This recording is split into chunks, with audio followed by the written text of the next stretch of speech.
guys to your own channel अभ्यास होगी। तो guys जो टॉपिक हम लोगों ने कवर किया है वो ये था concept of development and it's relationship with learning. तो टॉपिक हमारा कवर हो चुका है। मैंने आपको कहा था कि जब कंप्लीट टॉपिक हो जाएगा तो मैं आपको आंसर कैसे लिखना है वो ट्रिक बताऊंगी।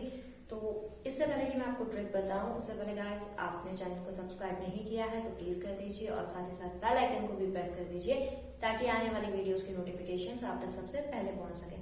तो चलिए गाइस शुरू करते हैं आंसर लिखने की ट्रिक्स को। सबसे पहले तो मैं आपको बता दूं गाइस जो हमने पढ़ा है कॉन्सेप्ट ऑफ डेवलपमेंट, इसके क्वेश्चन किस तरीके से आ सकते हैं। तो एक क्वेश्चन तो गाइस मैंने यहाँ आपके सामने सीधा सीधा लिखा है कि विकास से आप क्या समझते हैं, विकास और अधिगम के बीच क्या संबंध है। एक क्वेश्चन तो सीधे सीधे ये आ सकता है गाइस, ठीक है। दूसरा क्वेश्चन इस तरीके से आ सकता है कि कहते हैं विकास की अवधारणा को समझाइए और इसका अधिगम से संबंध स्थापित कीजिए। या फिर ये आ सकता है कि विकास और वृद्धि में क्या संबंध है। या फिर ये आ सकता है विकास और अधिगम को आप कितने बेहतरीन तरीके से जानते हैं। तो एक सीधे सीधे क्वेश्चन को कई तरीके से बीएड घुमा फिरा के पूछता है। अगर आप फर्स्ट ईयर के स्टूडेंट्स हैं तब आपको थोड़ा सा दिक्कत होगी। अगर आप सेकंड ईयर में आ चुके हैं तो आपको क्लियर पता होगा कि एक क्वेश्चन को 10 तरीके से हमारा जो बीएड सेशन है वो पूछ सकता है, ठीक है गाइस। तो यहाँ पे हमने बिल्कुल सिंपल क्वेश्चन लिखा है, विकास से आप क्या समझते हैं, what do you mean by development and what is the relationship between development and learning. विकास को इंग्लिश में डेवलपमेंट कहते हैं गाइस और अधिगम को कहते हैं इंग्लिश में लर्निंग कहते हैं, ठीक है। तो हमें ये बताना है। तो क्वेश्चन किसी भी तरीके से आए गाइस आपको लिखना वही है जो आपने पढ़ा है इन द सेंस जो चीजें आपको उसके बारे में पता है। तो विकास को लिखने का जो तरीका है सबसे पहले मैं आपको बता दूं कि विकास से आप क्या समझते हैं। सबसे पहले तो आप क्या करेंगे, हेडिंग डाल देंगे ऊपर। जिस तरीके से क्वेश्चन लिखा है तो यहाँ पे आप सीधे सीधे हेडिंग डाल देंगे। क्या हेडिंग डालेंगे, विकास, ठीक है। विकास का आप परिचय देंगे। सबसे पहले क्या करेंगे गाइस, सबसे पहले जो राउंड चलता है गाइस एग्जाम में क्वेश्चन लिखने का तरीका ही यही है कि सबसे पहले आप इंट्रोडक्शन देंगे, ठीक है। विकास का जब आपने कंप्लीट परिचय दे दिया उसके बाद आप देंगे उसकी परिभाषा, ठीक है। उसके बाद क्या देंगे आप, उसकी परिभाषा। मैंने आपको एक अरस्तु की डेफिनेशन बताई थी। अरस्तु ने क्या कहा था, विकास क्या होता है, आंतरिक व्यक्ति के आंतरिक और बाह्य कारकों के तहत जो निर्धारित होता है वही क्या है, आपका विकास है। जिसमें कौन होता है, आंतरिक और बाह्य कारण जिम्मेदार होते हैं। तो विकास की आपने परिचय दे दिया, परिभाषा दे दिया, इतना आपने बता दिया गाइस। तो जहां पे आपने विकास का परिचय और परिभाषा एक बार बता दिया, इसके बाद आपको सीधा सीधा क्या करना है गाइस, कभी भी जो क्वेश्चन चेक करने वाला होता है ना, जब यूनिवर्सिटी में हमारी बुक्स आती हैं चेक होने के लिए, जो भी स्टूडेंट्स हैं बीएड के हैं या एमएससी बीएससी जो भी है, उनकी जब कॉपीज चेक होने के लिए जाती है ना गाइस, तो इतना तो आप मान के चलिए कि कॉपीज का पूरा स्टॉक आता है, ठीक है। जो आंसर आपने लिखा है वही आंसर और भी कई बच्चों ने लिखा है, पर डिपेंड करता है कि आपने वो आंसर किस तरीके से लिखा है और सामने वाले ने किस तरीके से लिखा है। तो मार्क्स स्कोर करने के लिए गाइस ये आपको ध्यान रखना है कि जो भी टीचर आपकी नोटबुक चेक करे उसको प्रॉब्लम नहीं होनी चाहिए आपकी कॉपी चेक करने पे। उसको आपकी कॉपी देखते ही अंदाजा आ जाना चाहिए कि इस बच्चे ने ये चीज पढ़ी है और इसको क्लियर पता है। अब वो अंदाजा टीचर को कॉपी खोलते ही कैसा लगेगा मैं बताती हूँ। देखिए आपने यहाँ पे इतना लिख दिया, उसके बाद क्या करना है गाइस, आपने सेंटर पे, पेज के सेंटर पे ये बीच में हेडिंग डालनी है विकास, ठीक है। आपने बीच में क्या हेडिंग डाल दी, विकास। विकास की हेडिंग डालने के बाद गाइस आपको एक तरफ लिखना है अवधारणाएं। ऐसे ही बादल बना दीजिए, जो डिजाइन आपको बेहतरीन आता है आप बना दीजिए। और सुंदरता का नंबर अलग अपना होता है, एक अट्रैक्शन पॉइंट होता है। अब आप बोलेंगे कि हमारे बीएड में तो हमारे पास इतना टाइम ही नहीं होता कि हम लोग इतना ड्राइंग फूल बत्ती बना सके। नहीं गाइस, टाइम में से ये पास नहीं होता, बट अगर आपको एक्स्ट्रा स्कोरिंग मार्क्स चाहिए तो आपको थोड़ी सी स्पीड बढ़ानी पड़ेगी और पैटर्न को सुधारना पड़ेगा आंसर देने की। तो जितना बेहतरीन आप पैटर्न रखेंगे, जितना बेहतरीन आप आंसर देंगे, आपको यकीन मानिए आंसर बिल्कुल वही मार्क्स मिलेंगे। मेरा खुद का ये रिकॉर्ड रहा है गाइस, फर्स्ट ईयर में मेरी 70+ थी और सेकंड ईयर में मेरी 80+ थी। तो 70+ के लिए मैंने क्या करा और 80+ में मैंने ऐसा क्या जोड़ दिया, नॉलेज मुझे उस टाइम पे उतना ही था और 80+ में भी उतना ही था। सिर्फ मैंने क्या डिफरेंस करा, लिखने के पैटर्न को थोड़ा सा चेंज कर दिया। तो जैसे ही मुझे लिखने का पैटर्न पता चला मैंने ये चीज करी, ठीक है। यही मेरा कॉन्सेप्ट था जो मैंने अप्लाई करा, ठीक है। इसी के बिहाफ में मेरे नंबर इंप्रूव हुए। उसके बाद अवधारणा हो गया, ये हो गया पहला पॉइंट, ठीक। इसके बाद इसी को दूसरे स्टार से दिखा दो, सेकंड पॉइंट अभिलक्षण। तीसरा पॉइंट दिखा दिया आयाम। तो आयाम को गाइस मैंने यहाँ शॉर्टकट में PCMLES लिखा है। आप जानते हैं इसका मतलब होता है physical, C for cognitive, M for motor, L for linguistic, E for emotion and S for social. इसको ना गाइस आप लोग ना लिख के खोल कर दिखा दीजिएगा। मैंने यहाँ सिर्फ आपको समझाने के लिए लिखा है, बट आप इसी तरीके से इसके पहले कंप्लीट कर दीजिएगा। ये आपका क्या है, तीसरा पॉइंट है। तीसरे पॉइंट के बाद गाइस हमारे पास आता है फोर्थ पॉइंट, वृद्धि। ठीक है, इसको आप जो बोल सकते हैं ना आउटिंग, जो आंसर आप बाद में देने वाले हैं उसको समराइज करके आप पहले ही पन्ने में लिख दीजिए। यानी टीचर ने जैसे पहला ये क्वेश्चन देखा, आंसर देखा, विकास परिचय, इंट्रोडक्शन वगैरह आपने विकास के बारे में बहुत अच्छे तरीके से लिख दिया। ठीक, उसके बाद टीचर ने दूसरा पेपर खोला, दूसरे पेपर में आपने पूरा का पूरा अपना ये फ्लो चार्ट बोल सकते हो गाइस आप इसे क्या बोल सकते हो, फ्लो चार्ट। कैसा फ्लो चार्ट, जो आपका आंसर है वो किस मीडियम से बहेगा, ठीक है, उसका जो डायरेक्शन होगा, या फिर डायरेक्शन चार्ट बोल लीजिए, उसको फ्लो चार्ट बोल लीजिए, जो आपको बेहतरीन नाम मिलता हो वो नाम आप इस चार्ट को दे सकते हैं। ठीक है, चौथा पॉइंट क्या है गाइस, वृद्धि व अवस्थाएं।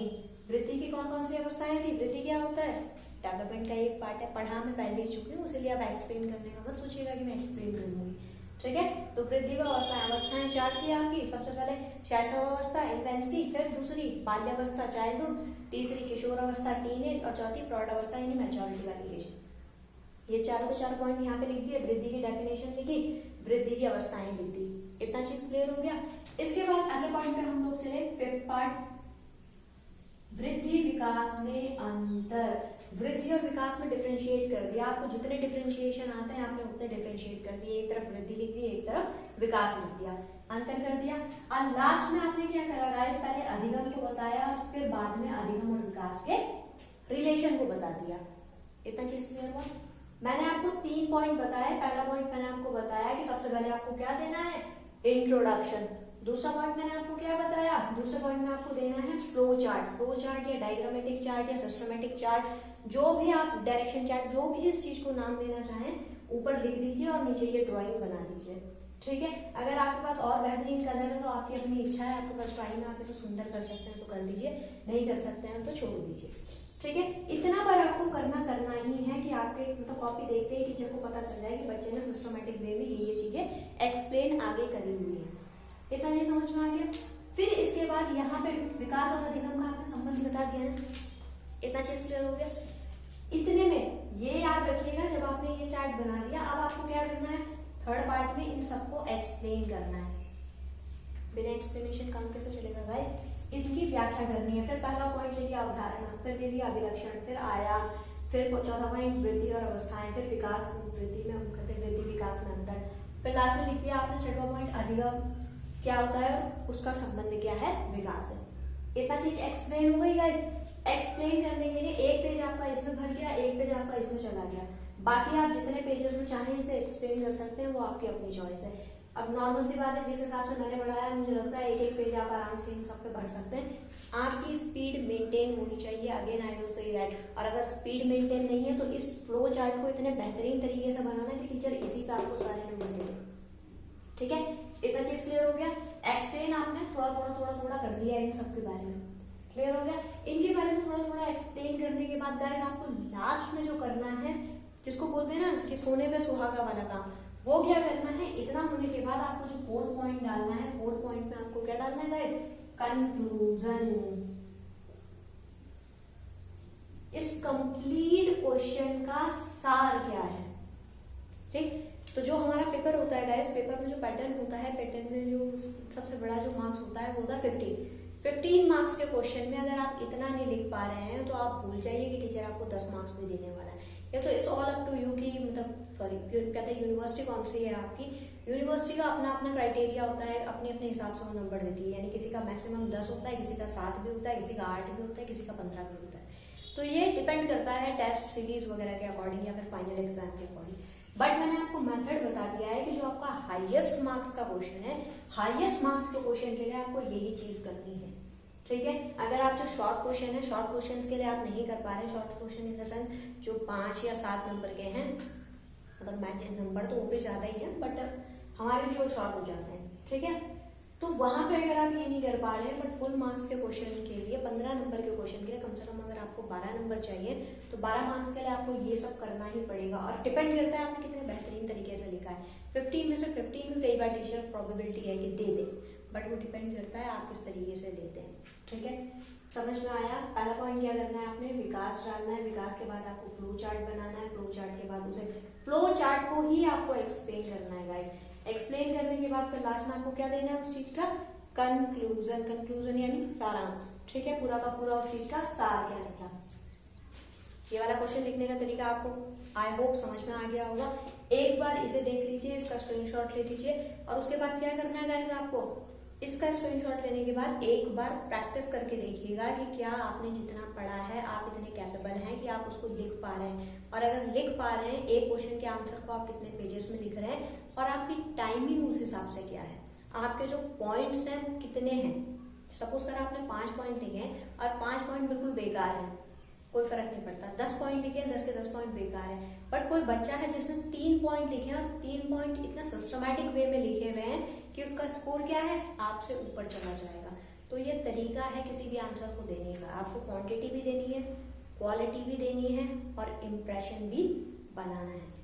ठीक है गाइस, एक बार प्रैक्टिस करके देखिएगा और फिर जैसा भी आपका आंसर आपको लगे कि भाई मेरा टाइम इतने टाइम में कंप्लीट हो रहा है, मुझे इम्प्रूवमेंट की जरूरत है या कोई पॉइंट क्लियर नहीं हो रहा है, तो आप दोबारा से मुझे उस चीज पे वीडियो के नीचे कमेंट करके बता सकते हैं। मैं आपको उस चीज पे आंसर दे दूंगी। ठीक है, thank you for like share and subscribe your own channel.